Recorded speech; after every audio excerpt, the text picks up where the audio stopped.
రోజు చిత్తూరు జిల్లా court ప్రాంగణానికి bomb బెదిరింపు సమాచారం. వెంటనే పోలీసులకు సమాచారం ఇవ్వగా బాంబు స్క్వాడ్ మరియు డాగ్ స్క్వాడ్తో కలిసి కోర్టు పరిసరాలను పూర్తిగా తనిఖీలు నిర్వహిస్తున్నారు.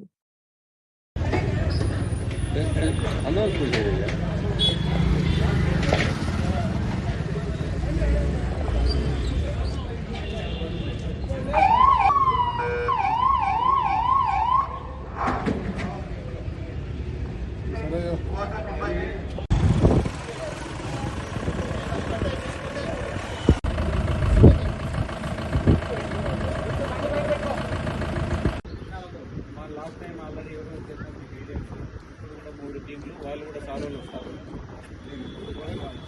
కింద నుంచి పైకి వెళ్తారు. దాని తరమేనా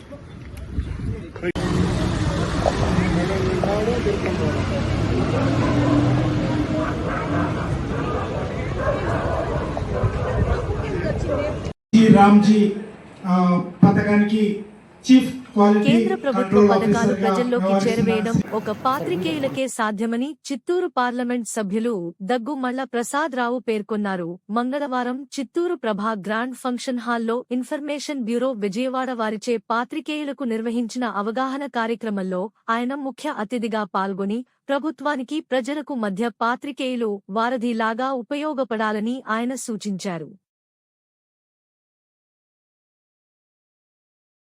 గ్రామీణ అభివృద్ధి మీద,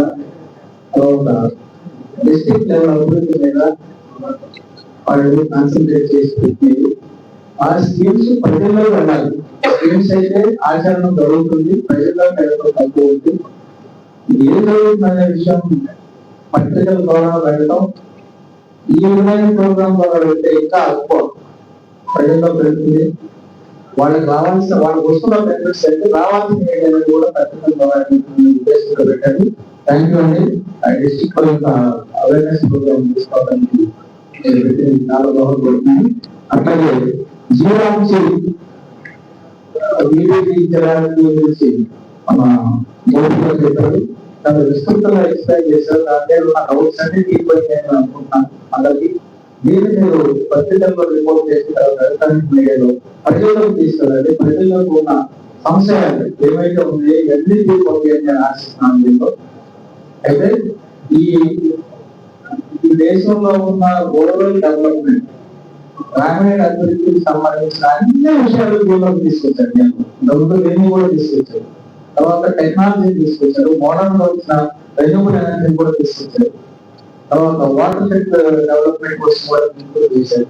సో ఇవన్నీ తీసుకొచ్చినప్పుడు గ్రామీణ అభివృద్ధి సంపూర్ణంగా లేదు.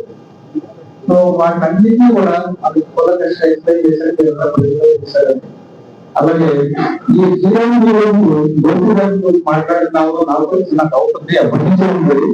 మన రైతులు కూడా అడుగుతా ఉన్నారు. దీన్ని ఇంతకుముందు ప్రీవియస్లీ మన నరేగా ప్రోగ్రామ్ ఇప్పుడు జీవానికి రైతులకు అనుసంధానం చేయాలని ఒక డిమాండ్ ఉంది మన రైతుల నుంచి. అయితే దానికి సంబంధించి నేను చెప్తా వచ్చాను, ఇది కమ్యూనిటీ బేస్డ్ ప్రోగ్రామ్. కమ్యూనిటీలో ప్రాపర్టీ డెవలప్ చేయడానికి, తర్వాత ఎంప్లాయ్మెంట్ క్రియేషన్, రెండు పర్పస్. ఉద్యోగ కల్పన, అభివృద్ధి, కమ్యూనిటీ అభివృద్ధి చేయడానికి, లైక్ రోడ్లు, లైట్లు, డ్రైనేజ్లు, తర్వాత ఇంప్రూవ్ చేసే ఉద్దేశంతో కృషి. కాబట్టి వ్యక్తులకి, రైతులకి దీన్ని తీసుకెళ్లి పెడితే ఈ స్కీమ్ యొక్క పర్పస్ ఉందని చెప్పి మనం చెప్పవచ్చు. కానీ ఈ డాక్యుమెంట్ లో ఎస్టిమేషన్ లో ఓపిక చెప్పారు, రైతు తన పొలం చుట్టూ కాలువ కలుపుకోవచ్చు, లేకపోతే పొలంలో పాండ్లు కట్టుకోవచ్చు. ఈ స్కీమ్ ఏంటండి, ఇది ఎట్లా సంవత్సరాన్ని చేయగలుగుతుందో అర్థం కాలేదు. ఎందుకంటే కమ్యూనిటీ రైతులకు పోయేటప్పుడు రైతు ఆయన ఓనర్షిప్ ఉంటుంది, అగ్రికల్చర్ ల్యాండ్ కమ్యూనిటీ ఓనర్షిప్. కాబట్టి ఈ రెండు ఆశయాలతో వచ్చింది. రైతులకు అయితే ఎట్లా సంవత్సరాన్ని చేయగలుగుతారని అట్లా ఇదే కాకుండా అన్ని రాష్ట్ర ప్రభుత్వాలు కూడా బయటకి 40% తీసుకుంటే 10% మెటీరియల్ లో 30% మాత్రమే గవర్నమెంట్ చేసింది. తర్వాత పూర్తిగా సరిగ్గా ఉందని చెప్పి ఇప్పుడు మార్చి టోటల్ గా 40% రెండు కలిపి తీసుకుంటే రాష్ట్ర ప్రభుత్వాలు బయటకు పడుతుంది. రాష్ట్ర ప్రభుత్వాలు ఇవ్వలేవు, స్కీమ్ సక్సెస్ కాదు, విజయవంతం కావాలనే అపోహలు ఉంది. కానీ మన రాష్ట్ర ప్రభుత్వం అయితే రాష్ట్ర బడ్జెట్ లో ఈపీ రామకృష్ణ కూడా ఆల్రెడీ బడ్జెట్ ఎలాబరేట్ చేస్తుంది. దానిలో 2 కంపోనెంట్స్ ఉంటాయి. సెంట్రల్ గవర్నమెంట్ కంపోనెంట్, మన స్టేట్ గవర్నమెంట్ కంపోనెంట్ మొత్తం కూడా ఖర్చు పెడతారు కాబట్టి అపోహలు ఉండడానికి. అట్లాగే ఇంకా అన్ని స్కీమ్ ఎక్స్ప్లెయిన్ చేశారు కాబట్టి దాని గురించి మనం మాట్లాడి తర్వాత సెంట్రల్ గవర్నమెంట్ స్కీమ్స్ ఇంకా మంచిగా ఉన్నాయి. మనకి ఇక్కడ చదువుకున్న వాటిలో బ్రహ్మాండమైన స్కీమ్స్ నడుస్తా ఉన్నాయి. దానిలో మనకి ప్రధాన మంత్రి అట్లాగే నేషనల్ రిజర్వేటివ్ పెన్షన్ స్కీమ్ ఒకటి నడుస్తుంది. తర్వాత PM schools for rising India, PMC అనేది సక్సెస్ఫుల్ గా నడుస్తుంది. ఇవన్నీ కూడా ప్రజల్లో వచ్చేసి ఇంప్లిమెంట్ ఆచరణలో ఉన్నాయి, కానీ ప్రజల్లో ఇది ఎకనామిక్ చూసినారే అర్థం అవుతుంది. ఈ 2 గవర్నమెంట్లు ప్రతి స్కీమ్ లో కూడా కేంద్ర ప్రభుత్వం 1%, రాష్ట్ర ప్రభుత్వం 1% కలిపి రాష్ట్ర ప్రభుత్వం వస్తే రాష్ట్ర ప్రభుత్వం ఆచరణ చేసే నోడల్ ఏజెన్సీ కాబట్టి దాని నుంచి అందరికీ ప్రయోజనం ఉంది. అట్లాంటి స్కీములు తర్వాత మనం అంగన్వాడీ చూసాం, సక్షమ అంగన్వాడీ అని చెప్పి, తర్వాత రూరల్ డెవలప్మెంట్ స్కీమ్స్ ఉన్నాయి. తర్వాత మనకి పిఎం అజయ్ స్కీమ్ ఉంది. తర్వాత స్కాలర్షిప్ స్కీమ్ ఉంది, డౌన్ కాలేజ్ అజయ్ స్కీమ్ కూడా డౌన్ కాలేజ్ ఉంది. సో ఇన్ని స్కీమ్స్ ఉన్నాయి కాబట్టి మీరందరూ వాటిని ప్రజలకు తీసుకెళ్ళి ఈ ప్రభుత్వాలు సంక్షేమం కోసం ఏమేమి చేస్తుంది ప్రజల కోసం అనేది మీరు రిపోర్ట్ చేస్తే వాళ్ళకు కూడా అర్థం అవుతుంది. ఒకవేళ వాళ్ళకి రాకుంటే వాళ్ళు దాని గురించి కానీ సంబంధిత అధికారులు కానీ అడిగి తీసుకోవడానికి ఉపయోగించుకోవడానికి అవకాశం ఉంది. అట్లాగే లీడ్ బ్యాంక్ మేనేజర్ మనకున్న ఒకే సమస్య స్కీమ్స్ అన్ని ఆయన చెప్పిన స్కీమ్స్ అని దాన్ని ఉపయోగించుకోలేము. పిఎంఈజీపీ ఉంది, పిఎంఈజీపీలో మనం లాస్ట్ టైం కూడా మీటింగ్ లో మాట్లాడాము. ఎన్ని అప్లికేషన్ పెట్టాము, ఎన్ని అప్లికేషన్ క్యాష్ అయ్యంటే పర్సెంటేజ్ తగ్గుతుంది. నాకు చెప్తున్న ఉపయోగం కారణం ఏంటంటే ఈ లోన్ క్రెడిట్ ఏజెన్సీ ఇచ్చేది దాన్ని మనం చేయలేకపోతున్నాం. దాన్ని మీరు ఎగ్జామ్షన్ చేయండి, లోన్ చేయమని రిక్వెస్ట్ చేస్తాం. మరి ఎల్ఎం గారు కానీ మరి వాళ్ళ సంబంధిత అధికారులకి పాలసీ మ్యాటరే దాని కానీ ఎందుకంటే చిన్న మోటార్ సైకిల్ తీసుకున్నారు అనుకో, దాని మీద మా లోన్ గురించి మీరు పెద్ద లోన్ ఆపేస్తున్నారు. దానివల్ల ఇప్పుడు ఆచరణ ఆచరణ చేయడం చాలా కష్టంగా ఉంది.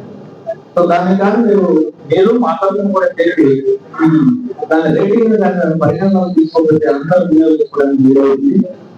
అట్లాగే మీరు చెప్పినట్టు మన సెక్యూరిటీస్ లేకుండా ఇస్తామని చెప్పారు. చాలా మంది కంప్లైంట్స్ ఏంటంటే స్కీమ్ లో సెక్యూరిటీ అక్కర్లేదని వస్తుంది, కానీ బ్యాంకులు సెక్యూరిటీ.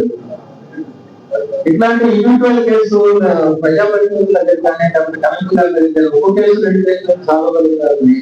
మొత్తం మాస్ మూమెంట్ లో చేసే కష్టం అవుతాయి. బ్యాంకులు చేసిన మీటింగ్ లో దాన్ని ఏదైతే గవర్నమెంట్ చెప్తుందో దాన్ని ఆచరణ పెట్టేటట్టు చూడాలి. కానీ మీరు సెక్యూరిటీ కావాలి అని చెప్పండి, సెక్యూరిటీ ఏదైతే గవర్నమెంట్ నెక్స్ట్ మీటింగ్ లో కూడా పోతాం డీటెయిల్ గా చేస్తున్నాం.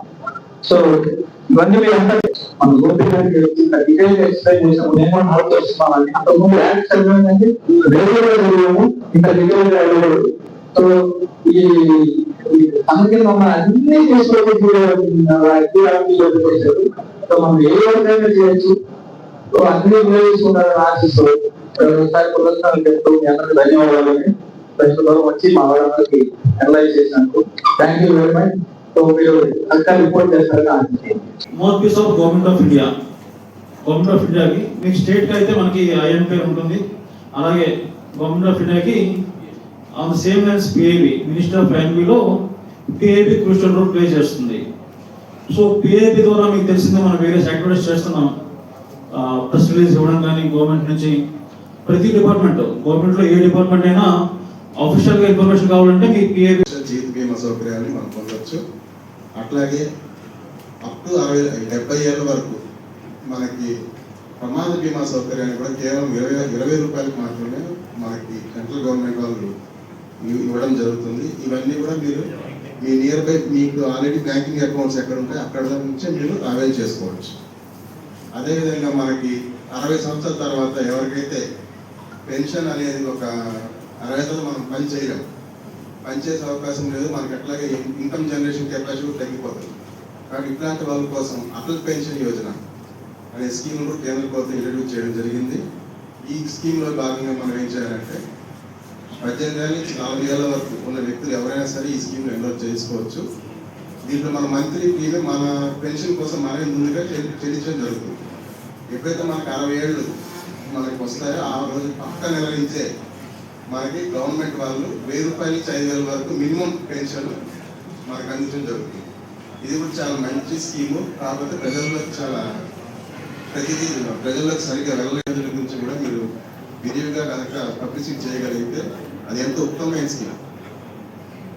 అట్లాగే మళ్ళీ మనం ప్రధానమంత్రి జన్ధన్ యోజన కింద కూడా మనకి నో ఫ్రిల్ అకౌంట్, అంటే మనం మినిమం ఖాతా బ్యాలెన్స్ పెట్టకుండానే అకౌంట్ ఓపెన్ చేసే ఫెసిలిటీ కూడా మన కేంద్ర ప్రభుత్వం వాళ్ళు కల్పించడం జరిగింది. ఈ మెయిన్ మనకి ప్రాథమికంగా మినిమం రిక్వైర్మెంట్ ఉన్న స్కీమ్స్ అన్నమాట. తర్వాత చిన్న పరిశ్రమలకి, కుటీర పరిశ్రమలకి ఇంతకుముందు బ్యాంకులోకి వచ్చి లోన్ తీసుకోవాలంటే సెక్యూరిటీ అనేది పెద్ద విషయం అయిపోయింది. ఆ సెక్యూరిటీ పెట్టడం చాలా కష్టం కాబట్టి మన కేంద్ర ప్రభుత్వం వాళ్ళు ముద్రా యోజన స్కీమ్ తీసుకురావడం జరిగింది. ఈ స్కీమ్లో మనం 10 లక్షల వరకు, ప్రథమంగా 10 లక్షల వరకు ఎటువంటి కొలేటరల్ అంటే మనం ఏ ఆస్తి తనఖా పెట్టకుండా 10 లక్షల వరకు లోన్స్ ఇచ్చే స్కీమ్ ఇంట్రడ్యూస్ చేయడం జరిగింది. ఇందులో 3 రకాలు ఉన్నాయి: శిశు, తరుణ్, కిషోర్. శిశు అంటే అప్ టు 1 lakh వరకు, 1 lakh నుంచి 5 lakhs వరకు కిషోర్, తర్వాత 5 lakhs to 10 lakhs తరుణ్. ఎవరైతే ఈ స్కీమ్ ద్వారా లబ్ధి పొంది ఫర్దర్గా మేము ఇంకా డెవలప్ అవ్వాలనుకుంటే అటువంటి వాళ్ళకు కూడా 20 లక్షల వరకు కొలేటరల్ ఏం లేకుండా, అంటే మీరు అదనపు ఆస్తులు కానీ ఏం తనఖా పెట్టకుండా మీకు లోన్స్ లభ్యమయ్యే పరిస్థితి ప్రస్తుతం ఉంది. కాబట్టి మీకు ఎటువంటి ఇబ్బంది లేకుండా 20 లక్షల వరకు మీ బిజినెస్ డెవలప్మెంట్ కావచ్చు, మీ పరిశ్రమ అభివృద్ధికి తోడ్పడుతుంది. ఇవన్నీ ఆల్రెడీ ఎగ్జిస్టింగ్ ఉన్న పరిశ్రమలకి పనిచేస్తుంది, కొత్తగా పెట్టే వాళ్ళకి కూడా పనికొస్తుంది. అట్లాగే PMEGP స్కీమ్ కూడా మన సెంట్రల్ గవర్నమెంట్ పండించడం జరుగుతుంది. దీంట్లో సబ్సిడీ కూడా మీకు అవైలబిలిటీ ఉంటుంది. అట్లాగే మీ మార్జిన్ మనీ 10% ఉంటే సరిపోతుంది. దీనికి మ్యాక్సిమం 35%, అంటే కేటగిరీ వైజ్ మళ్ళీ డిఫరెన్స్ ఉంటుంది. జనరల్, BC, SC మనకి 35% వరకు మనకు లబ్ధి చెందే అవకాశం. అట్లాగే రీసెంట్గా మైక్రో యూనిట్స్ కోసం ఎక్కువ లబ్ధి జరగడానికి మన మినిమం పెట్టుబడిని కూడా 1 కోటి నుంచి 2.5 కోట్ల వరకు పెంచడం జరిగింది. ఇలా చేయడం వల్ల మన మెజారిటీ ఆఫ్ ఇండస్ట్రీస్ అంతా కూడా మైక్రో కింద కన్వర్ట్ అవుతాయి. ఈ మైక్రో కింద కన్వర్ట్ అవ్వడం వల్ల మనకు జరిగే లాభం ఏంటంటే గవర్నమెంట్ ఇచ్చే. చిత్తూరు జిల్లా వీకోటలో టమోటా ధరలు భారీగా పతనమయ్యాయి. దీంతో టమాటా రైతులు తాము పండించిన పంటను నేలపాలు చేయక తప్పడం లేదు. కాయలు అడిగే వారే కరువయ్యారు. రైతులకు కనీసం రవాణా ఖర్చులకు కూడా రావడం లేదు. కాయలు రోడ్డు పక్కన పడేయాల్సిన దుస్థితి నెలకొంది. ధరలు పతనమైనప్పుడు మార్కెట్ జోక్యం పథకం కింద ఆదుకుంటామన్న ప్రభుత్వ మాటలు ఏటెల్లాయి? కనీస గిట్టుబాటు ధరకు ప్రభుత్వమే టమోటాలు కొనుగోలు చేయాలి. టమోటా రైతులను ఆదుకోవాలి.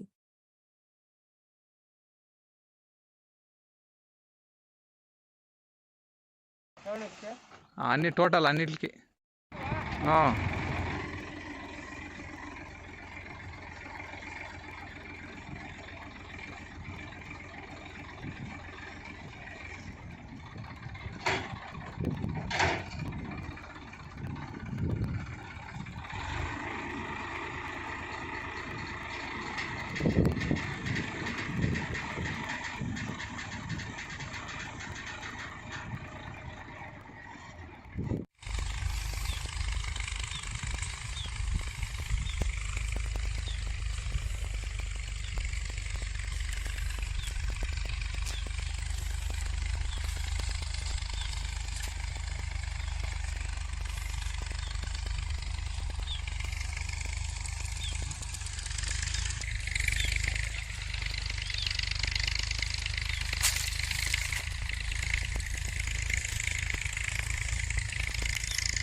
ఇదేం తలాది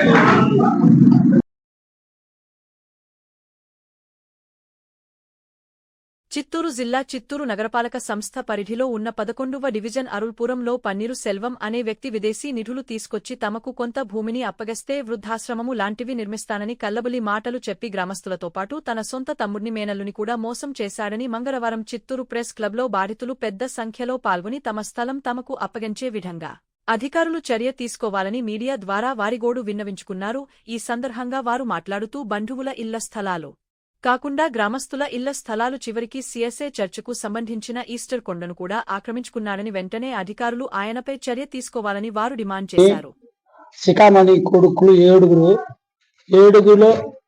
6వ మనిషి నన్ను మోసం చేసి ఆల్రెడీ సిఎస్ఐ డయాసిస్ వెల్లూరు జరిగి ఈస్టర్ కొండ, ఆ కొండని నేను డెవలప్మెంట్ చేస్తాను, అనాథ హాస్టల్ కడతాను, పెళ్లి మండపం కడతాను అట్లని ఆమార్చి ఆల్రెడీ పాస్బుక్ నా పైన ఈస్టర్ కొండ పాస్బుక్ నేను ఎమ్మెల్యే కుతుకలో ఉండేటప్పుడు చేసి పెట్టింది. అది నేను మోసం చేసి ఆయన నమ్మి మోసం పోయాను. ఇప్పుడు ఆయన ఏమంటాడు, ఏది 2013లో చేసింది టచ్ చేసి నన్ను ఏమార్చి నన్ను మా అన్న నాగాన్నని మా సామేలన్నని మా దంచారన్న ఉన్నాడు సెక్రటరీగా, నేను వైస్ ప్రెసిడెంట్, దాంట్లో మా దంచారన్న సెక్రటరీ, నాగన్న వైస్ సెక్రటరీ, సామేలన్న ట్రెజరర్. నేను ఒకడే ఈ 13 ఏండ్లుగా ఏ డబ్బు వస్తుంది ఏమని మాకు లెక్కలేదు. పోయిన నెల కూడా 50,000 ఒక మంచి చేసి ఉన్నాడు ఉండిలో, అది అడిగితే కూడా వేయలేదంటాడు.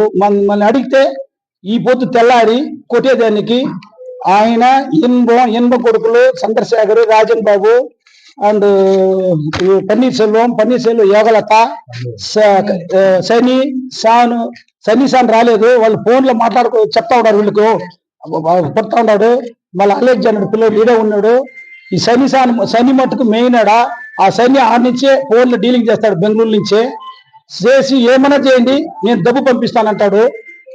అదే మాదిరిగా మేము ఏం చేస్తామంటే ఇప్పుడు మమ్మల్ని లెక్క లేకుండా చేస్తాడు కాబట్టి అది ముందు సిఎస్ఐ మిషనరీలో ఉండింది, ఆ మిషనరీకి అది వెళ్ళిపోడాల, సిఎస్ఐ వెల్లూరు డయాసిస్కి అది వెళ్ళిపోడాల. ఎందుకంటే తప్పు చేసింది నేను, పట్టా చేసి పాస్బుక్ చేసి కుతుకలమ్మ దగ్గర చేసినాను, ఈయన దగ్గర మాట ఇచ్చేసాను. అది ఎట్టనా అందరు సగాయం ఆఫీసర్ల దాకా తిరిగి ఇలా కోర్టులో కూడా పోయింది అది కేసు.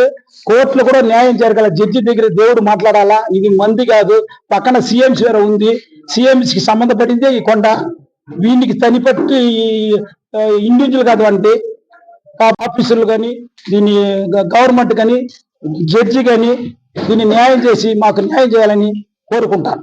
అది డయాసిస్ది వాళ్ళు తెలియకుండా అప్పుడు ఎంఆర్ఓ వాళ్ళు ట్రస్ట్ రాసినాడు, అప్పుడు నేను ట్రస్ట్ కాదు డయాసిస్ అని, ఇప్పుడు నేను కేసుకి అది అటెండ్ అవుతా ఉండా, కోర్టులో ఉంది, అది జిల్లా కోర్టులో. వాడు దాన్ని వదిలేసి అది ఎక్కడ ఉండిందో డయాసిస్ కి పోయి, ఎందుకంటే ఆల్రెడీ డయాసిస్ సెక్రటరీ నేను సిఎస్ఐ డయాసిస్ ఆల్రెడీ దీన్ని ట్రస్ట్ చేయక ముందు నేను సెక్రటరీ కొండకి, ఈయన ట్రెజరర్ గిరినాథన రామాపురం. మేము అతను మీటింగ్ చేస్తా ఉన్నాము.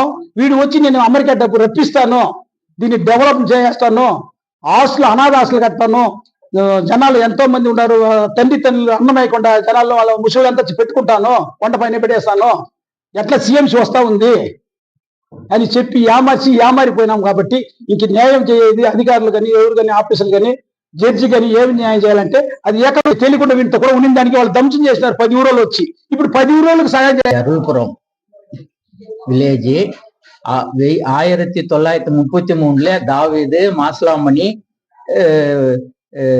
கட்டின வீடு பேதரு இவங்க கட்டின சர்ச்சை எந்தன்னு இப்போ 1900 சின்ன சர்ச்சை, அது பெரு சர்ச்சை நாங்க 1990 கட்டணும். வீடும் மேஸ்திரி வேலை கொளுத்த வேலை செஞ்சு நரசிங்கரானப்பேட்டில இருந்து நாங்க மணல் ஓட்டினு கட்டணும். இது எந்துன்னு அவர் டெஸ்ட் பண்ணி வச்சுக்கிறாரு பன்னீர் செல்வம். 40 வீட்டுக்கு இது சொந்தம். இது 40 வீடு எங்களது, எங்க ஊரு. அவங்க பையன் மேல, அவங்க அண்ணன் பையன் மேல அவரு டெஸ்ட் இப்போ சனிக்கிழமை பண்ணி இருக்கிறாரு. இது பெரியவங்க எதனா ஒரு நியாயம் செய்யணும். இது எங்களுக்கு இது கோர்ட்டுக்கு போல. இது எங்களது அருள்புரம் சர்ச்சுக்கு பக்கத்து வீடு தான் எங்களது. நாங்க சின்ன பிள்ளைங்கள்ல இருந்து அந்த சர்ச்சுக்காக என்னென்ன வேலை செய்யணுமோ அந்த வேலையெல்லாம் செய்தோம். இப்போ எழுதினுங்கிறாரு, அவரு 5 பைசா வேலை கூட செய்யல. அவருக்கு அந்த கோயில் கட்டுறது கூட தெரியாது. அவர் இங்க இல்ல, பெங்களூர்ல இருந்தாரு. அதனால இப்போ வந்து எங்களுக்கு ட்ரெஸ்ஸுக்கு எழுதிக்கினாக்கா எங்களுக்கு போடுறோன்னு ஆளுங்களை வர வச்சு ஏதோ ரெடி பண்றதுக்கு பண்ணி எங்க சர்ச்சை இல்லைன்னு பண்ணிக்கிறாரு.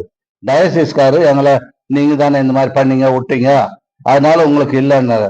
அதனால இந்த அவருக்கு சின்னவர் இவரு எங்களுக்கு நல்லா உதவி செய்யறாரு. அதனால அவர் மூலத்துல இப்ப நாங்க இது பண்றோம். நீங்க எங்களுக்கு என்ன பண்ணியும் இந்த சர்ச்சு எங்களுக்கு பிரயோஜனப்படுற மாதிரி பண்ணுங்க. நான் சொல்றது என்னன்னா, எங்க சர்ச் வந்து 33 கட்டிக்கிறோம். 33 வந்து பெரும் 3 பேர் ஸ்தாபனம் பண்ணாங்க. அதுல இருந்து ஸ்தாபனம் பண்ணத இவரு வந்து இப்ப நாங்க பின்னால வந்து ஒரு சர்ச் பெருசா கட்டணும். கட்டின பிறகு அவர் எந்ததான் சர்ச்சுன்னு வந்து ஜோதியானம் பண்ணி எங்களை இது பண்ணிக்கிறாரு.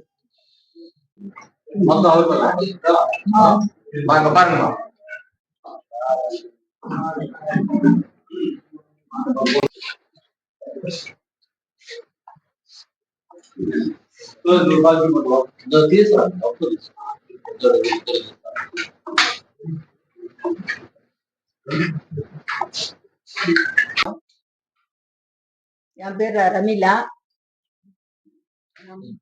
ராமாபுரம், கொத்தப்பள்ளி ராமாபுரம், 190 ராமாபுரம். தலாரி குப்பன் எங்க தாத்தா. அவர்கிட்ட வந்து எங்க அம்மாக்கு மஞ்சா போட்டுக்குன்னு சொத்து கொஞ்சம் எழுதி கொடுத்தாரு. எங்க அம்மா பயிர் வச்சு நின்னாங்க 70 வருஷமா. 62 இருந்து எங்க அம்மா பயிர் வச்சு நின்னாங்க. ஒரு 10 வருஷத்துக்கு முன்னா அவங்களுக்கு ஸ்ட்ரோக் ஆயிட்டு ஹேண்டிகேப்ட் ஆயிட்டாங்க. கொஞ்சம் நல்லா இருந்துச்சு. அப்ப அவங்க இது ஆயிட்டு உடனே எங்க அம்மா பயிர் வைக்க முடியல. எங்க தம்பியாங்கலாம் கேஜப்ல வந்து ஏதோ கூலி வேலை அவங்க நாங்க ஒரு ஊர் அவங்க ஒரு ஊர்ல பொழிச்சு இருந்தோம். அம்மா ஆயிட்டோன்னா இப்ப இவங்க வந்து பயிர் வைக்கல. இப்போ அந்த நிலத்தை வந்து எங்க மாமா பார்த்துன்னு இருந்தாரு. கோவிந்த தலாரி குப்பை. அவர் எங்க மாமா பார்த்துன்னு இருக்கும் போது எங்க தம்பியாங்க நம்ம இந்த ஊருக்கு ஏன் பண்ணிட்டாங்க எங்களுக்கு தெரியாம ஏதோ எங்க மாமா காது கேட்காது அவரை ஏமாத்தி ஏதோ பண்ணி வித்துட்டாங்க. ஏதோ கொஞ்சம் காசு அவர் வித்துக்கிறாரு. மிச்சு குடுக்கல. நாங்கெல்லாம் வந்து கேட்டோம். குடுக்குறேன்னு 15 வருஷமா அவரு பன்னீர்செல்வம்னா குடுக்கல. எங்க அம்மாவும் இட்டுன்னு வந்த ஆட்டோல கேஜிஎஃப்ல இருந்து இட்டுன்னு வருவேன் ஹேண்டிகேப்டு. அது சொல்லுவார் நான் கடவுளுக்கு தான் பயப்படுறேன் உங்களுக்கு கொடுத்துறேன்னு. கொடுக்கவே இல்லை. போன வருஷம் ஏப்ரல்ல நாங்க பொட்ட பசங்க எல்லாம் வீடு வாசலில் அந்த ஊர்ல வந்து பொழிக்கிறதுக்கு போனோம். எங்களுக்கு வீடு இல்லை. அதனால இந்த இடத்துல வந்து வீடு கட்டிக்கிறோம். அந்த பின்னால இருக்கிற நிலத்தை கொடுத்துட்டோம். காலேஜ் கட்டிக்கிறாரு. அதுக்கு பேலன்ஸ் வரல. இது முன்ன இருக்கிற இடம் வந்து நாங்க கட்டணும் வீடு கட்டிக்கலாம் அப்படின்னு சொல்லிட்டு வந்து வீடு கட்டணும். வீடு கட்டும் போது நாங்க 5 அண்ணன் 5 பசங்க 5 பேரும் வந்து வீடு கட்டலான்னு வந்தோம். இச்சுட்டாங்க. ராவ இச்சுட்டு அவங்களுக்கு கண்ணாடி போட்டு அவங்களே ஒடிச்சுக்கின்னு நாங்க தான் ஒடிச்சுன்னு போலீஸ் ஸ்டேஷன்ல கம்ப்ளைண்ட் கொடுத்துட்டாங்க. நாங்க 5 பேரும் அழுதுன்னு ஓடி போனோம். அவங்க பையன் 2 அவங்க பசங்க அவங்க கொண்டாட்டி எல்லாம் வந்து எங்களை அனாவசியமா சண்டை போட்டாங்க. ராமாபுரம் மொத்த பேருக்கு நாங்க சைன் வாங்கி அவங்களுடைய ஆதரவுல தான் நாங்க வீடு கட்டணும். அவங்க சொன்னாங்க சரி உங்க அம்மா 60 வருஷம் பயிர் வச்சிருந்தாங்கம்மா நீங்க வீடு இல்லைன்னு வந்து கேக்குறீங்க அதனால உங்களுக்கு வீடு நீங்க கட்டிங்கன்னு சொன்னாங்க. கட்டணும். இவர் இச்சிட்டாரு. இப்ப போன மாசத்துல சரி காசு பேலன்ஸ் எல்லாம் கொடுங்க வந்து கேட்டோம். அதுக்கு கொடுக்க மாட்டோம். நானே எங்க தம்பியாங்கெல்லாம் போய் அவர் வீட்டுல கூட போய் கேட்டோம். அதுக்கு என்னன்னாரு இது பரும்போக்கு நாங்க பரும்போக்குனால தான் நாங்க பயிர் வச்சோம். எங்க அம்மா வச்சிருந்தாங்க. எப்ப எங்க தாத்தா வச்சுட்டாங்க. இப்ப எங்க தாத்தாவும் செத்துட்டாரு. எங்க அம்மாவும் இறந்துட்டாங்க. எங்க மாமா காது கேட்கல. இப்ப இந்த ஊர்ல கேட்டு நாங்க என்னமா பண்றது அப்படின்னு சொல்றாங்க. இவர் நன்றாரு இந்த இடத்துல நான் கொடுக்க முடியாது. இது காலேஜுக்கு ఇది పరుంబోకు నెలం அப்படின்ற అది కేటది స్ట్రోక్ అయితాము. దారి వదిలేసని చెప్పారు. వాళ్ళు చెప్పినంత మేము వదిలేసి మేము కట్టుకున్నాము. తను వచ్చి రోడ్ వచ్చి ఇట్లు వేసుకున్నారు. రోడ్ సైడ్ వేసేస్తున్నారు తన కాంపౌండ్. ఇప్పుడు ఈ మా జాగాలో ఇంకా వదిలేయి అంటున్నారు. మాకు ఉండేదే కొంచెం స్థలమే ఉంది. ఆ స్థలంలో మాకు కావాలి బండిలో అదంతా వాళ్ళ బస్సులు తిరిగేదానికి మాకు వదిలేయండి అంటున్నారు. మళ్ళా రాత్రిలో మాకు భయంగా ఉంటది. ఒంటరిగా ఉంటాం మేము. ఇటుపక్క అరుల్పురం దూరంగా ఉంది, రామాపురం దూరంగా ఉంది. మధ్యలో ఉన్నాం మేము. ఆ రాత్రిలో ఎవరైనా వాళ్ళు వస్తారు, ఎవరైనా వాళ్ళు పోతా ఉంటారు. మా బాబు ఒక్కడే ఉంటాడు. నేను తనిగా ఉంటాం. నేను నా కోడలు ఎప్పుడు చూసినా ఏదో ప్రాబ్లం చేస్తానే ఉంటాడు. తన వల్ల మాకు ఇప్పుడు 15 సంవత్సరాలుగా ప్రాబ్లం గానే ఉంది. పన్నీర్సెల్వం వల్ల అడిగితే గొడవకు వస్తారు. మొన్న మేము కాంపౌండ్ స్టార్ట్ చేసినప్పుడు వచ్చి ఇంటికి అడిగి వచ్చి జార్జిన్ రాజబాబు అనే అతను వచ్చి మమ్మల్ని అసభ్యంగా మాట్లాడినారు. ఎట్లన్నా అట్లా ఆడవాళ్ళని మేము తనిగా ఉంటే నేను మా కోడలు ఇద్దరే ఉన్నాము. ఎవరు లేరు మాకు సపోర్ట్ కూడా. అక్కడ అంటే సపోర్ట్ ఉండారు. ఆ సమయంలో ఎవరు లేదు. వాళ్ళు వచ్చి ఇంటికి ఆడ వచ్చి అట్లా గొడవలు చేస్తారు ఎప్పుడైనా అప్పుడు వచ్చి. ఇప్పుడు కేసు పెట్టి మీరు చూడండి వచ్చి డిస్టర్బ్ చేస్తా ఉంటారు. మా జాగాలోనే మేము కాంపౌండ్ వేసుకొని ఉన్నాము. மா காம்பவுண்ட் மா கொளுத்து வேசி அது கரெக்டா மாற்றால ரொம்ப ரொம்ப நாங்க பாதிக்கப்பட்டுக்கிறோம். அந்த பன்னீர் செல்வத்தால ரொம்ப நாங்க பாதிக்கப்பட்டுக்கிறோம். எங்க சொத்து அந்த பையன் வந்து எங்களை அசிங்கமா பண்றான். அசிங்கமா எங்களை பேசுறாங்க. வாங்க அந்த பில்டிங்க்கு எங்களை அசிங்கமா பேசுறேன் சார். எங்க சொத்து அது? எங்க சொத்து, எங்க பூர்வீக சொத்து அது.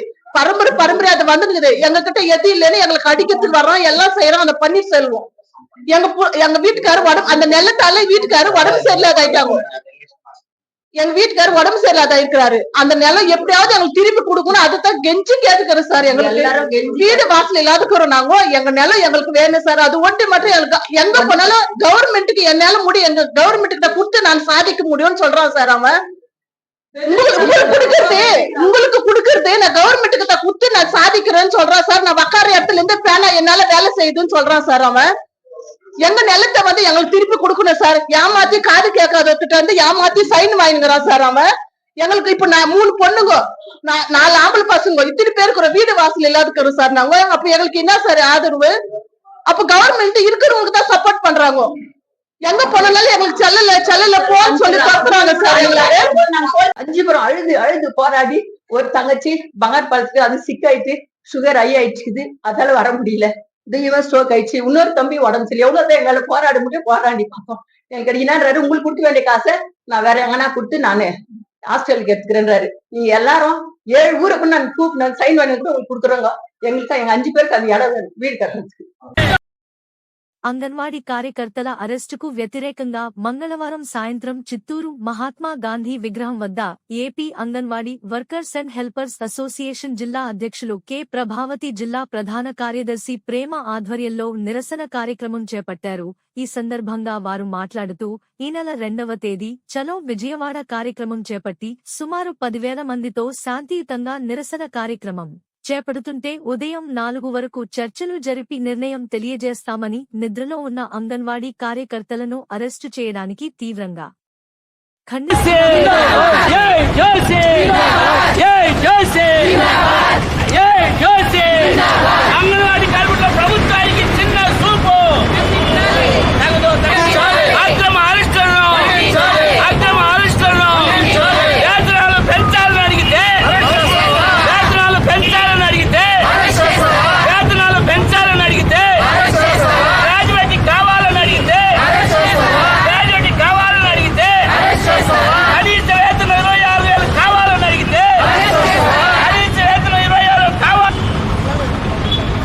ప్రభుత్వానికి 20 రోజుల ముందే మేము నిరాహార దీక్షలకు వెళ్తున్నాం. మా న్యాయమైన సమస్యలపైన అనేక పర్యాయాలు మేము మెమరాండాలు ఇచ్చి మంత్రి గారితో కూడా చర్చించి మీరు సమస్యలు తీర్చకపోతే మేము 23వ తేదీ నిరాహార దీక్షలకు వెళ్తామనేసి ముందస్తుగా తెలిపి ఆ తర్వాత ప్రభుత్వ పనులకు ఇబ్బంది లేకుండా సామరస్యంగా మేము శాంతియుతంగా నిరాహార దీక్షలు చేసుకుంటూ చలో విజయవాడ కార్యక్రమాన్ని 2వ తేదీ మేము నిర్వహించాము. చేసాం 2వ తేదీ లోపల మీరు గాని మాకు సమస్యల పరిష్కారానికి ఏదో ఒకటి చెప్పకపోతే ఉధృతం చేస్తామని తెలియజేసి కూడా మేము శాంతియుతంగా ఈ రోజు 2వ తేదీ నిన్న 10,000 మందితో మేము అక్కడ ధర్నా చేసుకుంటూ శాంతియుతంగా ఉంటే మధ్యాహ్నానికి మాకు విషయం తెలియజేస్తాము, చర్చలకు పిలుస్తామని ఊరించి సాయంత్రం అయినా కూడా వాళ్ళు ఎలాంటి ఇది కూడా చర్యలు తీసుకోలేదు. మేము ఏం అడుగుతున్నాం, 42 రోజులు సమ్మె చేసినప్పుడు ముఖ్యమైన డిమాండ్ మినిట్స్ కాపీ గవర్నమెంట్ ఇచ్చింది. అందులో ముఖ్యమైన డిమాండ్ శాలరీలు పెంచాలని చెప్తున్నారు. గ్రాడ్యుయేటీకి రిటైర్మెంట్ తేడా తెలియని మా మంత్రి గారు మాట్లాడటం చాలా బాధాకరంగా ఉంది.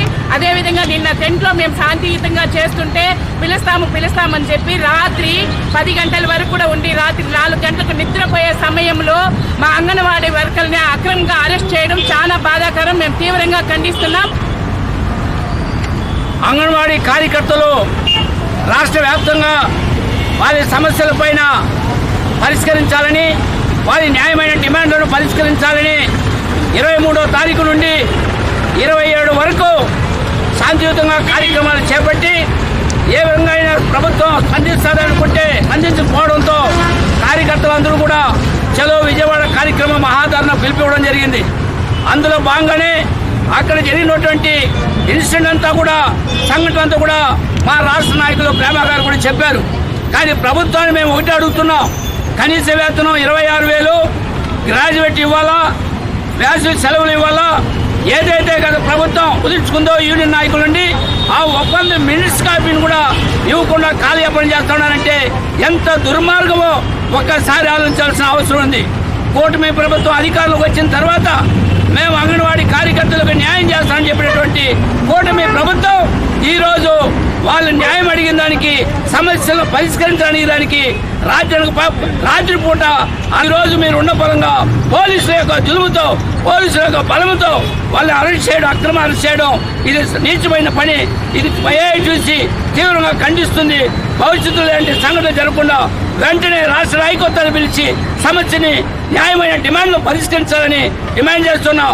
లేని పక్షంలో పెద్ద ఎత్తున ఉద్యమం చేయడానికి వెనుకాడమని ఏఐటీసీగా ఈ ప్రభుత్వాన్ని హెచ్చరిస్తున్నాం. వ్యాప్తంగా మహాధర్నాన్ని 2వ తేదీ కార్యక్రమాన్ని విజయవంతంగా జయప్రదం చేయాలని వెళ్ళినాము. అంతా కూడా ఎక్కడ నలుమూలల నుండి, అన్ని జిల్లాల నుండి కూడా అక్కడ పాల్గొని మహాధర్నాన్ని 1,00,000 మందితో ధర్నాన్ని బాగా జరిపిస్తున్న సమయంలో మా కోరికలు తీర్చలేదు, మాకేం చెప్పలేదు డిమాండ్స్ అని మేమందరూ కూడా ఎదురు చూసి వారి వరకు కూడా అన్నము నీళ్ళు లేకుండా అందరూ టెంట్ల కిందే అందరూ ఆయాలు, టీచర్లు మొత్తం మంది కూర్చొని అందరూ మాకు మినిస్టర్ ఏమన్నా మాకు మంచి న్యూస్ ఇస్తారేమో అని ఎదురు చూసాము. కానీ మా న్యూస్ రాలేదని మా నాయకులు, 3 సంఘాల నాయకులు కలిపి మనము దీన్ని అట్లే కంటిన్యూ చేయడానికి ఇచ్చినారే కానీ మాకేమి ఇవ్వలేదు. మా మినిస్టర్ నిన్ను కూడా చెప్తాను స్టేట్మెంట్లో, వీళ్ళకి అన్నీ చేస్తాను ఏమీ చేయలేదు. అట్లాంటప్పుడు మాకు 26,000 లేకపోతే మేము ఎట్లా బతకాలి, ఫ్యామిలీని ఎట్లా గడుపుకోవాలా? కనీసం ఇప్పుడు ధరలు ఏమంటే ఏది కానీ ధరలకు అనుగుణంగా మాకు జీతాలు ఇవ్వాలని మేమంతా ఎక్కువ పోరాడాము. దీంట్లో అక్రమ అరెస్టుల వల్ల మేము మళ్ళీ ఈరోజు నిరసనలు తెలిపి మళ్ళీ ఈ ధర్నాన్ని మాకు 8వ తేదీ లోపల మహిళా దినోత్సవం ప్రకటిస్తాం. రోజు కానీ చెప్పలేదంటే మేము మళ్ళీ ముందు చేసినట్లుగా 42 రోజులు ధర్నా చేసి మళ్ళీ ఆ ప్రభుత్వాన్ని గద్దె దించే వరకు వదలమని ఈ సభాముఖంగా హెచ్చరిస్తున్నాం.